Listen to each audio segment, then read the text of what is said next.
Welcome to a Brookwood Baptist Health exclusive. My name is Brian Pavlik. Thank you so much for coming along and helping us out celebrating Men's Health Month. And when we talk about men's health and awareness, I have a great friend that I've known for several years now, and that is Dr. Brian Stone. He's a urologist up at Walker and Jasper, Alabama, affiliated with Brookwood Baptist Health. Dr. Stone, good to see you. How you doing today, man? Good to see you, man. Good to see you. Absolutely. Dr. Stone is always so proactive when it comes to, Brian, we need to talk about men's health. We need to talk about this, that, and the other. And he'll be the first to tell you men's health, it really does start a lot with our urology problems and all that. But he also knows it goes into other things, cardiology, sleep apnea, primary care issues. We are going to kind of address some of that, but we are going to touch on the areas that he is an expert in, some of those more private, personal matters. But we'll get into that in just another question or two. But Dr. Stone, let's just start this way. I hear about men's health and men's health awareness. What is this concept and why does it garner so much attention, especially this time of year? Right. So as you probably already know, men have a lower life expectancy than women. And regardless of technological advances, new medications, we continue to have a low life expectancy. And in the past, health has just been kind of, you establish a relationship with a physician, you go in, you get your checkups, yada, yada, yada. But we found that men are a much more difficult animal to manage. We are problem solvers. We like to work. We don't deal with things until it's a crisis, and crisis medicine decreases your survival. So the concept of men's health, it has been established to address all of the issues surrounding the healthcare of a male. We've also found that a lot of social factors, social habits result in a lot of the problems that we are asked to manage. Yeah, talk a little bit about that, because we were talking a little offline earlier about these social behaviors that negatively impact a men's health. What are you kind of seeing, and what kind of are some things that men are bringing to you as far as the behaviors? First example, I came from Columbia University in New York City, where 275 pounds was considered obese. I moved to Jasper 13 years ago, where the whole concept of obesity changed by over 100 pounds. Absolutely. So eating behavior and obesity results in a number of disease states that negatively affect a man. Smoking. Nicotine is one of the worst toxins you can introduce into your body. Most people know that, but once you're addicted, you can't stop. Sedentary lifestyle, not exercising, significantly reduces your life expectancy when you add on being overweight, smoking. Alcohol and substance abuse contributes significantly to a particular area that men are always focused on. And then exposures, depending on where you work. I take care of a lot of miners who are on the ground. They develop breathing issues. So all of these things result in negative impacts on the man. And then one is our behavior. Like I'll typically get a guy who will rush into the office to deal with his erections. And when we start out with the vitals, his blood pressure is through the roof. He has sugar in his urine. He hasn't been seeing his primary care physician because he don't think those things are important. And they don't really cause symptoms, but really the symptom of that is the problem with the erections. Yeah. So that's kind of what we're dealing with. No, I love it. Talking with Dr. Brian Stone about Men's Health Awareness Month here in June. And as you can see, he's an advocate for seeing your primary care physician regularly, because then he gets to see you about some more personal topics. He's starting to talk a little bit about that. And, Dr. Stone, we're kind of talking on, you mentioned ED. We're kind of talking about low testosterone and all that. What are some of the top conditions that are affecting men? And I know you talked about the social behaviors, but now that we're getting into behavior to actually conditions, what are these conditions that you're seeing pretty regularly? I'll break them down into three or four categories. Okay. One, erectile dysfunction. Yep. At the top. Yep. Two, low testosterone. Mm-hmm. And three, diseases of the prostate. Mm. And I do want to ask you about prostate here in a second, but continue with your breakdown further. Yeah. And then prostate cancer screening, which I would incorporate into diseases of the prostate. Go ahead. And I know you're a big advocate for the prostate screenings, and that's why I did want to ask you real quick. You know, we talk about, and you've done articles, and this is why this is a wonderful representation of men's health here. You know, there's the traditional screening, very uncomfortable. Obviously, it's not the picnic for you either. But there's also blood work and some things like that that are a little less non-invasive these days.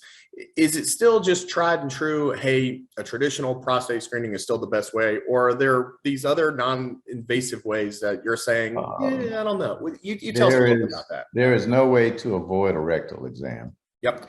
There even, there's certain prostate cancers where the PSA will be normal. Sure. And they present with a nodule or a abnormal texture of the prostate. Yeah. The rectal exam also will detect masses. Sometimes somebody will have an anal carcinoma or rectal carcinoma that they didn't know. They haven't had a colonoscopy, or they're not being, and then you find something abnormal that needs to be dealt with. Yeah. We find infections, we find problems with bad hemorrhoids, rectal prolapse, things like that. And the only way you're gonna know is to check, because most men aren't doing a rectal exam on themselves. It's not the mammography self-at-home test here, folks. And that's the thing. Yes, Dr. Stone will be the first to tell you it's not pleasant, it's uncomfortable, but I'd rather spend that little bit of time in an uncomfortable state than a lot of time in some pain down the road. And I think, and it's only once a year unless there's something abnormal going on. Absolutely. And, as we're in, and again, here in Men's Health Awareness Month, and then also throughout the year, I'm a young guy. I say, Dr. Stone, I'm going to be turning 40 next year, my friend. It's coming. Here we are. I hear ads. I see whether it's on TV, the radio, or things about ED, and I may not know the next steps or even how to fix it. So just from you, what are the variety of options that are available for us here? So let's start out with what's the right age. Right. There's a lot of confusion about what's the right age. The American Cancer Society will say 50. The American Urological Society hedges between 45 and 50. Okay. I'm a member of Organization of African American Urologists. We say 40. So I would say for high-risk males, we know African American men have the highest risk and mortality from prostate cancer in the world. And also for anybody who has a family history of prostate cancer, that you should get a baseline PSA at the age of 40. At the age of 40. A discussion should occur between you and the urologists or whoever's doing the PSA about what the PSA is and what elevations mean. They don't necessarily mean prostate cancer. It could be prostatitis, but you need to have a baseline, because we have a lot of men who present in their 40s with prostate cancer. Mm. And it's not, and it's missed, it's not detected until, a few years later, and it's more advanced. So the goal is to detect changes in PSA. And if you have prostate cancer, identify it at an earlier age and earlier stage, so that you have an opportunity to have access to all the available treatments. And so that's kind of our approach. So then, you come in, you get your testosterone. We always do a PSA to have a baseline. That way, you know if there's a change. That's right. But it's not so much the absolute number of PSA, but it's something called PSA velocity. If your PSA rises more than 0.75 in a 12-month period, that's abnormal. Mm-hmm. And now we have MRI technology which is similar to a mammogram, where we can do an MRI of your prostate, and there are certain abnormalities that we can see that will determine if you need to have a biopsy or if that elevation is from prostatitis or just normal enlargement of the prostate. Absolutely. And just as an FYI, when we got our new MRI kind of technology down in Shelby Baptist, I was a guinea pig for that prostate. Obviously, I was a little younger at the time. They really couldn't determine anything, but I still went through the mechanics of it. And it was very non-invasive, folks, so it was okay. Yeah. Yeah, we're good. Well, Dr. Stone, I appreciate it. You're a busy guy, and it's an incredible just opportunity to hear from you, because again, just a wonderful example of somebody who not just celebrates Men's Health Awareness Month, but Men's Health Awareness Year. And that's the encouragement here, folks. You don't have to wait until it's Can I talk about one thing? Go ahead. Yeah, we had one thing we didn't go in depth about. One of the common things we see now due to advertising, well, actually two things, but the first one is a lot of the advertising about nutraceuticals or herbals or those type things for the treatment of low testosterone.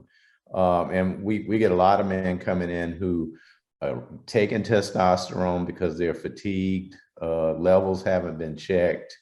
And the problem with treating testosterone with synthetic testosterone is that there are some cardiovascular side effects. It increases your risk of stroke or heart attack. And that's because synthetic testosterones can overstimulate your bone marrow to produce too many red blood cells. So it's very important that if you're concerned about your testosterone being low, that you go to a professional, right? Have the level checked and treatment be instituted based on your level, because not all fatigue, not all loss of interest in sex is from low testosterone. Gotcha. Sleep apnea is something that we see very commonly due to the obesity issue, and that results in fatigue during the working hours. Gotcha. We can identify that, refer you to the appropriate place to be evaluated. Depression can give you that sense of fatigue and loss of interest in sex. We can, get you where you need to go. We have weight loss programs to help you lose weight. So I would say don't use the television and the internet as your source of information. Absolutely. Go to a professional. Yeah. Yeah, we can always diagnose ourselves with anything if we really want to, using the internet and all that. But yes, and that is the closing argument that I always make. Go see a professional, go see an expert. Go see a professional. Right there in Jasper with Dr. Brian Stone, and of course with Brookwood Baptist Health. So Dr. Stone, again, I do appreciate you're a busy guy. I just appreciate your time. Men, get out there. And ladies, if you're watching this for your husbands, please get your men in there and tell them, hey, I think you need to go get checked. If it's not in June and Men's Health Awareness Month, do it in Men's Health Awareness Year this year in 2022. Dr. Stone, appreciate you. For everybody else, we will see you soon.